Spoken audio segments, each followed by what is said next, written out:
na ligne soko ko pesa biso message o nzamba pesi yo. Bakisi na mbote na bana nzambe nyonso to. Na bote ya lelo na pesa o nzamba talisi na pona mboka Kongo. Na lalaki nazolo tandiki ndoto na kufi. Mais nazo mona ki corps na ngati nit na libanda corps na nga. Baola sanga mona moka muke. Mais ko sout kana ndoto na wanjo sa ba déclaration. Nanjo prier na kufa te, il faut na mona génération nyonso to ya ngai. Na kufanda na fandi na lota na mbeto, na moni elo mebe banga na litoi. Loba na peuple congolais. Na nuit ya le 19 na 0 heure. Bazwa mabele ya Congo. Peuple nyonso to azwa mabele ya Congo. Akota na kati ya ndako na ye, afukama, adore ngai nzambe. Adore ngai nzambe. Adore ngai nzambe. Bofinga te, boyiba te, boyebiloko te, bosa déclaration ya journée où ya le 19, bosenganga merci, bonga na ponela ki bino na choisaki président na bino Kabila. Pe ajuraki devant peuple et na kombo na nga nzambe. Que année na ye ya le 19, date ya le 19 atiki. Bo adore ngai na maluwa oye moko alobaki. Eza na pasteur mon côté, oaza na kati na ngai. Na pasteur nyonso to bakimi ngai bazolo baliloba na ngate. Ba homme politicien nyonso moto mon côté. Mama na kata yo mukie. Tanga solo ba pasteur ya Congo bien monde entier. Avec pasteur congolais. Amen. Pasteur congolais mon côté. Aza na kati na ye. Ceux qui balinga qui est le 19 juillet qui dans la pasteur mususu banya basa la journée ya louange le 19 wana azomona mutazo bougeter. C'est pour cela peuple congolais yemo kwa za mabele ya Congo afuka ma famille na famille ba adorer ye. Ba adorer ba sa ba déclaration pour na mboka na ye. Ba finga te ba yiba te azanzambe erekoki.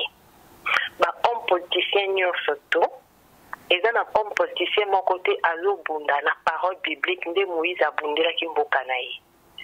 Tshisekedi azanzambe te ye kolo Congo. Botu akotia motema na Tshisekedi. Azanzambe te yende kolo Congo. Yende kolo Congo. Ye nani, ye nzambe. Yenzambe yende kolo Congo Tshisekedi azanzambe te. Amen. Banda Tshisekedi aza pouvoir ayoka mkono moko te Tshisekedi aloba parole moko oya tika na kati ya Bible na ye pona peuple congolais. Peuple apesi Tshisekedi confiance. Journée morte. Tshisekedi ata mkono moko te aloba tike ata ba empêcher biso to bimate mais journée lelo mutu na mutu fongola Bible pe adorer ngai adorer nzambe.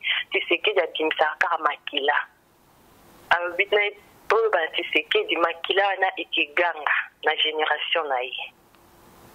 Nazaki ya kolenga na kokaki te na butu wana esaki ngande émotion surtout oya mabele ke peuple congolais o mabele a fukama a adoré na 0 heure le 19 décembre azanzambi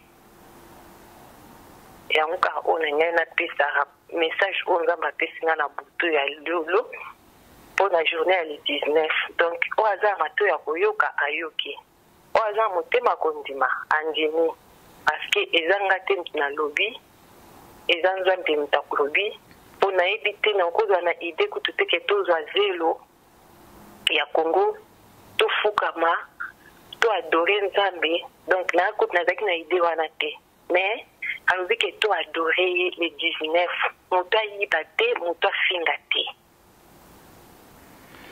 na moto wana moto Nzamba pambola yo ta na landaki na introduction na yo eloko esali yo pasi makasi o ebangisi yo poloba po omoni liwa na yo na ndoto yango esali kifo loba kaka. Amen. Amen. Yango nde mte bangisi nga na bangi kokufa se na lobi te tam soso et ya okomela nga danger pour na peuple donc surtout pour na ba pasteur na ba homme politicien donc bazala vraiment président pour nzamba za na kanda na bango. Bazopunda selon ye bazopunda na sagesse na bango ni na sagesse nzambe azomona moko na bango te azotelema aloba ata parole moko ya bible oyo ekoki kotombola peuple congolais surtout mpona Tshisekedi ke peuple azoyoka ye mais ata un jour moko te alobaki toadore nzambe bete tofukama tosambela aire boye mpo topresente mboka nso ya maboko ya nzambe te ye kaka bobima makili etanga akotuna ye un jour. Merci maman. Nzamba pambola yo.